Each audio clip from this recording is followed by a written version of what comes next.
बच्चों, पहले के 3 वीडियो में सिंधु सभ्यता के महत्वपूर्ण स्थानों के बारे में चर्चा की। महत्वपूर्ण स्थान, महत्वपूर्ण नगर और उनकी नगरीय सभ्यता के बारे में पहले चर्चा की जा चुकी है। आज उनके सामाजिक जीवन के बारे में बात करेंगे। सिंधु निवासियों का सामाजिक जीवन सुखी और सुविधापूर्ण था। उनकी सामाजिक व्यवस्था का मुख्य आधार परिवार रहा होगा। खुदाई में प्राप्त बहुसंख्यक नारी मूर्तियों से ऐसा अनुमान लगाया जा सकता है कि उनका परिवार मातृसत्तात्मक था। मोहनजोदड़ो की खुदाई में प्राप्त अवशेषों से वहां के समाज में विभिन्न वर्गों के अस्तित्व का प्रमाण मिलता है। इन्हें 4 वर्गों में बांटा जा सकता है: विद्वान वर्ग, योद्धा वर्ग, व्यापारी वर्ग और शिल्पकार वर्ग, श्रमिक वर्ग। विद्वान वर्ग में अंतर्गत संभवतः पुजारी, वैद्य, ज्योतिषी और जादूगर वगैरह सम्मिलित रहते थे। समाज में संभवतः पुरोहितों का सम्मानित स्थान था। हड़प्पा के विभिन्न आकार प्रकार के मकानों के आधार पर कुछ विद्वान समाज में जाति प्रथा के प्रचलित होने का अनुमान करते हैं। खुदाई में तलवार, पहरेदारों के भवन तथा प्राचीरों के अवशेष मिलते हैं, जिनके आधार पर समाज में क्षत्रियों से मिलते जुलते किसी योद्धा वर्ग के होने का अनुमान लगाया जा सकता है। तीसरे वर्ग में अनेक व्यापारियों तथा शिल्पियों जैसे पत्थर काटने वाले, खुदाई करने वाले, जुलाहे, स्वर्णकार आदि की गणना की जा सकती है। अंतिम वर्ग भृत्यों तथा श्रमिकों का था, जिनमें चर्मकार, कृषक, मछुए आदि प्रमुख रहे होंगे। हड़प्पा की श्रमिक बस्तियों के आधार पर कुछ विद्वान समाज में दास प्रथा के अस्तित्व का निष्कर्ष निकालते हैं। व्हीलर महोदय का मानना है कि इसमें रहने वाले लोग दास ही थे, किंतु राव इस निष्कर्ष से सहमत नहीं है। उल्लेखनीय है कि हड़प्पा की खुदाई में अत्यंत विशाल तथा लघु मकान पास पास स्थित मिलते हैं, जो इस बात का प्रमाण है कि समाज में धनी निर्धन का भेदभाव नहीं था तथा सभी लोग परस्पर मेल मिलाप से रहते थे। किसी मिस्री और सुमेरियन समाज में सिंधु सभ्यता में दास प्रथा का अस्तित्व खोजना तर्क संगत प्रतीत नहीं होता। सैंधव लोग शाकाहारी तथा मांसाहारी दोनों प्रकार के भोजन करते थे। गेहूं, जौ, चावल, तिल, दाल आदि उनके प्रमुख खाद्यान्न थे। शाक, सब्जियां, दूध और विभिन्न प्रकार के फलों जैसे खरबूजा, तरबूज, नारियल, नींबू, अनार आदि शाकाहारी भोजन के प्रमुख तत्व थे। भेड़, बकरी, सुअर, मुर्गी, बतख, घड़ियाल आदि के मांस तथा मछलियां खाई जाती थी। इन जानवरों की अधजली हड्डियां प्राप्त हुई है। उनके वस्त्र सूती और ऊनी दोनों प्रकार के होते थे। खुदाई में सुइयों के अवशेष मिले हैं, जिनसे पता चलता है कि उनके वस्त्र सिले होते थे। स्त्रियां जूड़ा बांधती थी और पुरुष लंबे लंबे बाल एवं दाढ़ी मूछ रखा करते थे। विविध प्रकार के आभूषण जैसे कंठहार, कर्णफूल, हंसुली, भुजबंद, कड़ा, अंगूठी, करगनी आदि पहने जाते थे। आभूषण प्रियता सिंधुवासियों का उनकी सामाजिक व्यवस्था का एक प्रमुख आधार था। हड़प्पा से सोने के मनकों वाला 6 लड़ियों का एक सुंदर हार मिला है। छोटे छोटे सोने तथा सेलखड़ी के मनकों वाले हार भी काफी संख्या में मिलते हैं। मोहनजोदड़ो से मार्शल ने एक बड़े आकार का हार प्राप्त किया है, जिसके बीच में गोमेद के मनके हैं। यहाँ से कार्निलियन के मनकों का लंबा हार भी मिलता है। कांचली, मिट्टी, शंख और सेलगुड़ी की बनी हुई चूड़ियां मिलती है। हड़प्पा से सोने का बना एक बड़ा कंगन मिलता है। सोने, चांदी तथा कांसे की चूड़ियां, मिट्टी और तांबे की अंगूठियां आदि भी प्राप्त होते हैं। श्रृंगार प्रसाधन की ओर विशेष ध्यान दिया जाता था। श्रृंगार के प्रति काफी उत्सुकता इस काल में देखने को मिलती है। मोहनजोदड़ो की नारियां काजल, पाउडर तथा श्रृंगार प्रसाधन की अन्य सामग्रियों से परिचित थी। चन्नूदड़ों की खोजों से लिपस्टिक के अस्तित्व का भी संकेत मिलता है। शीशे और कंघी का भी प्रयोग होता था। तांबे के दर्पण, छुरे, कंघे, अंजन लगाने की शलाकाएं, श्रृंगारदान आदि भी मिलते हैं। उनके आभूषण बहुमूल्य पत्थरों, हाथी दांत, हड्डी और शंख के बनते थे। खुदाई में घड़े, थालियां, कटोरे, शस्त्रियां, गिलास, चम्मच आदि बर्तन मिले हैं। वे लोग कुर्सी, चारपाई, स्टूल, चटाई का भी उपयोग करते थे।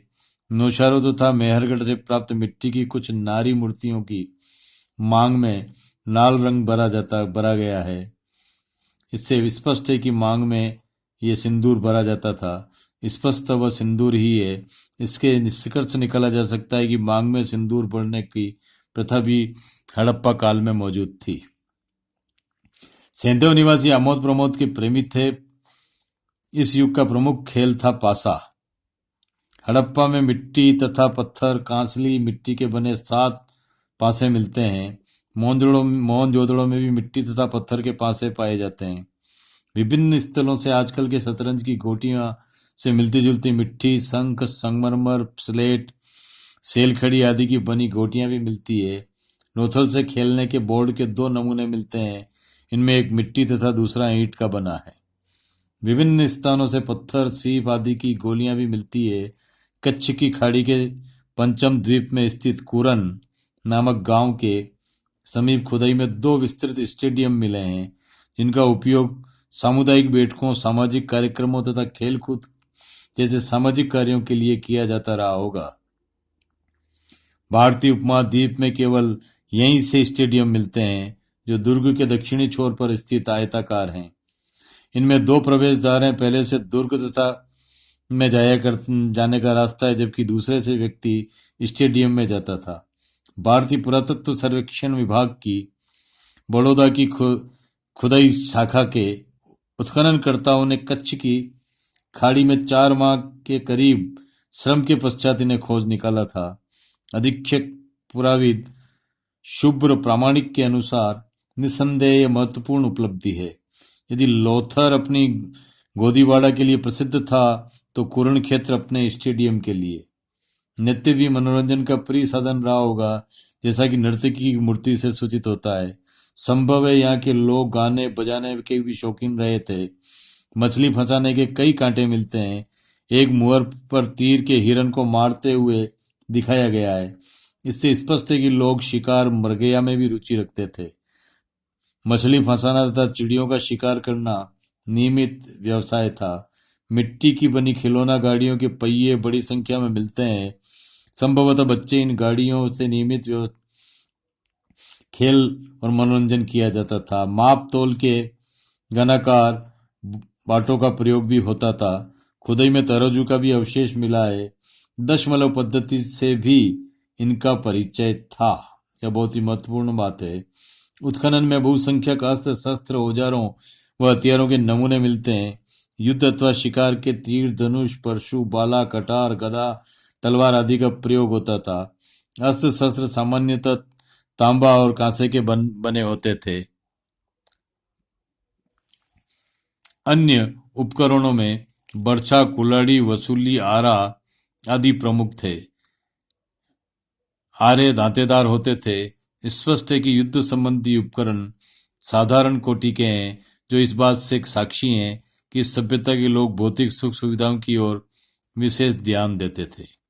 इस सामाजिक जीवन से इतना सुस्पष्ट हो जाता है कि इस समाज में हर तरह की व्यवस्था हमें देखने को मिलती है, चाहे वो मनोरंजन की व्यवस्था हो, चाहे अपने रक्षात्मक प्रणाली को सुदृढ़ करने की व्यवस्था हो, अस्त्र शस्त्र बनाने की जो धातु उद्योग है, वह भी इस समय हमें देखने को मिलता है। तो सामाजिक रूप से इस सभ्यता को एक उन्नत सभ्यता के रूप में देखा जा सकता है। और विभिन्न वर्गों का जो आपसी सहयोग है, वो सहयोग भी इसलिए स्पष्ट हो जाता है कि अगर आपसी सहयोग इनका नहीं होता, तो इस तरह का एक सामाजिक उन्नयन देखने को नहीं मिलता। और स्टेडियम की जो खोज हुई है, स्टेडियम का मिलना अपने आप में बताता है कि उस समय भी किस तरह से सार्वजनिक खेलों का एक सामाजिक स्वरूप विद्यमान था, और खेल के प्रति जो रुचि है, वो रुचि उस समय भी देखने को मिलती है। सिंधु वासियों की आभूषण प्रियता जो है, वो आभूषण प्रियता बड़ी प्रसिद्ध रही है। देखें कि हमारी सभ्यता के उषा काल में इस तरह की आभूषण प्रियता, और उसके साथ ही जो मृगया है, शिकार है, उसका शौक, तो ये मनोरंजन के विभिन्न साधनों के रूप में हमें देखने को मिलता है।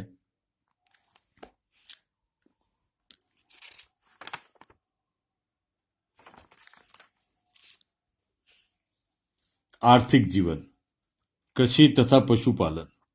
सेंधव निवासियों के जीवन का प्रमुख उद्यम कृषि कर्म था। सिंधु घाटी की भूमि अत्यंत उपजाऊ थी। सिंधु तथा उसकी सहायक नदियां प्रतिवर्ष उर्वरा मिट्टी बहाकर लाती थी, जिससे पैदावार काफी अच्छी होती थी। यहाँ के प्रमुख खाद्यान्न गेहूं तथा जौ थे। खुदाई में गेहूं तथा जौ के दाने मिलते हैं। संभवतः सिंधु क्षेत्र के लोग धान की खेती करना नहीं जानते थे। गुजरात क्षेत्र के लोथल तथा रंगपुर के स्थलों से मृतपिंड से लिपटे हुए धान की भूसी मिली है, जो अत्यंत निम्न कोटि के हैं। धान की खेती किए जाने का स्पष्ट प्रमाण हुलास से मिलता है, किंतु ये उत्तरकालीन है। लोथल तथा रंगपुर से बाजरा की खेती किए जाने के प्रमाण मिलते हैं।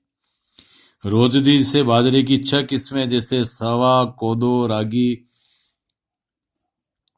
ज्वार आदि पहचानी गई है। गुजरात के क्षेत्र में लोथल तथा रंगपुर के स्थलों में मृतपिंड से लिपटे हुए धान ये स्पष्ट रूप से बता देते हैं कि धान की खेती किए जाने का प्रमाण स्पष्ट रूप से मिल जाता है। हड़प्पा में मटर तथा तिल की खेती होती थी। सूती वस्त्रों के अवशेषों से निष्कर्ष निकाला जाता है कि यहाँ के निवासी कपास उगाना भी जानते थे। सर्वप्रथम यहीं के निवासियों ने कपास की खेती प्रारंभ की थी। ऐतिहासिक काल में मेसोपोटामिया के में कपास के लिए सिंधु शब्द का प्रयोग किया जाने लगा तथा यूनानियों ने इसे सिंडर कहा, जो सिंधु का ही यूनानी रूपांतर है।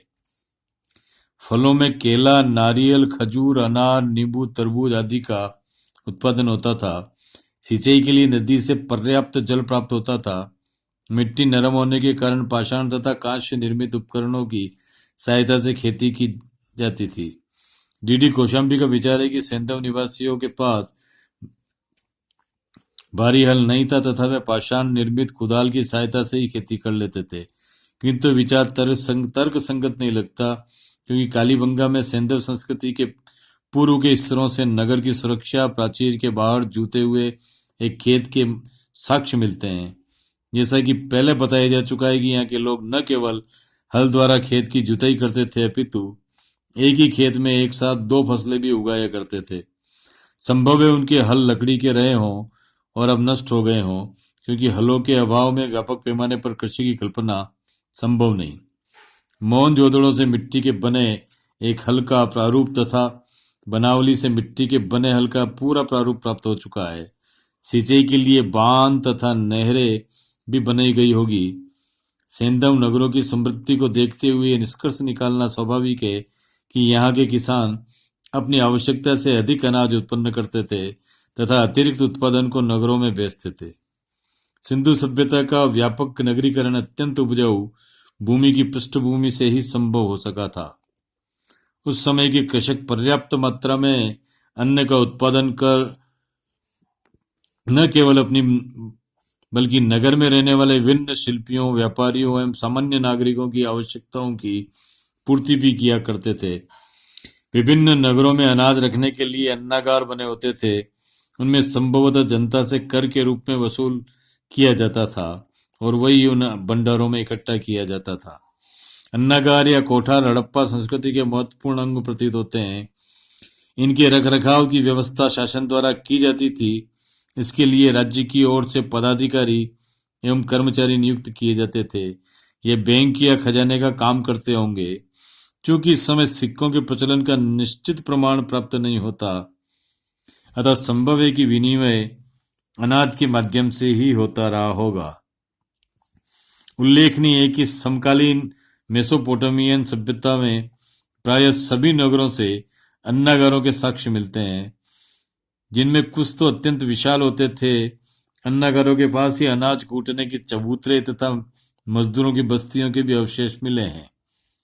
इनके अतिरिक्त लोग घरों में अनाज रखने के लिए खत्तियां भी बनाते थे। हड़प्पा से इस प्रकार की 3 खत्तियां मिलती है। कालीबंगन से जुड़े आकार के मर्तबान जार एक के ऊपर एक करके रखे हुए मिलते हैं। इनसे सूचित होता है कि लोग अपने खाने से अधिक उत्पन्न करते थे तथा भविष्य में के लिए अनाज सुरक्षित भी रखते थे। अनाज को ओखली में कूटकर तथा सिलबट्टे द्वारा पीसकर आटा तैयार किया जाता था। प्रायः सभी स्थलों से सिलबट्टे मिलते हैं। लोथल से एक वृत्ताकार चक्की के 2 पार्ट भी मिलते हैं। ऊपर वाले पार्ट में अनाज डालने के लिए एक छेद बनाया गया है। कृषि के साथ साथ पशुपालन का भी विकास हुआ। सेंधव मृदभांडों, मोहरों पर की गई चित्रकारियों तथा प्राप्त जीवाश्मों के आधार पर हम इनके पालतू पशु पक्षियों के विषय में अनुमान लगा सकते हैं। कुबरदार वृषभ का अंकन मोहरों पर बहुतायत में मिलता है। अन्य पालतू पशुओं में बैल, गाय, भैंस, कुत्ते, सूअर, भेड़, बकरी, हिरन, खरगोश आदि थे। हाथी से उनका परिचय था क्योंकि हाथी दांत का प्रयोग कलात्मक वस्तुओं के निर्माण के लिए किया जाता था। पक्षियों में मुर्गा, बतख, तोता, हंस आदि पाले जाते थे। पशुओं की धार्मिक मान्यता थी तथा कुछ को मांस के लिए पाला जाता था। ऊंट तथा घोड़े का अंकन मोहरों पर नहीं मिलता। फिर भी मोहनजोदड़ो, हड़प्पा, कालीबंगन, सुरकोटड़ा के स्थलों में एक उबरदार ऊंट का जीवाश्म मिला है। जहां तक घोड़े का प्रश्न है, प्रारंभ में ऐसा माना जाता था कि सेंधव लोग इससे परिचित नहीं थे और यह आर्यों का प्रिय पशु था, किंतु लोथल, सुरकोटड़ा, कालीबंगन आदि स्थलों से घोड़े की मृणमूर्तियां, हड्डियां, जबड़े आदि के अवशेष मिल जाने के पश्चात अब यह निश्चित हो गया है कि इस पशु से भी सेंधव लोग परिचित थे। अतः जो कि पुस्तकों में जो मिलता है कि घोड़े से परिचित नहीं थे, अतः इस नॉलेज को अपडेट करते हुए हमें मानना चाहिए कि सिंधु हसी घोड़े से भी परिचित थे। लोथल से प्राप्त घोड़े के दूसरे तथा दायां ऊपरी चौगड़ के दांत तो बिल्कुल आधुनिक पालतू घोड़े के दांत जैसे लगते हैं। बीवी लाल ने कालीबंगन की उत्खनन से घोड़ों के अवशेष मिलने की सूचना दी है। अतः अब यह नहीं कहा जा सकता है कि घोड़े का अस्तित्व आर्य सभ्यता में ही था। नेजदी नामक नगर पशुपालकों का प्रमुख केंद्र था। इसी रूप में सिंधु सभ्यता में नेजदी नगर विख्यात रहा है।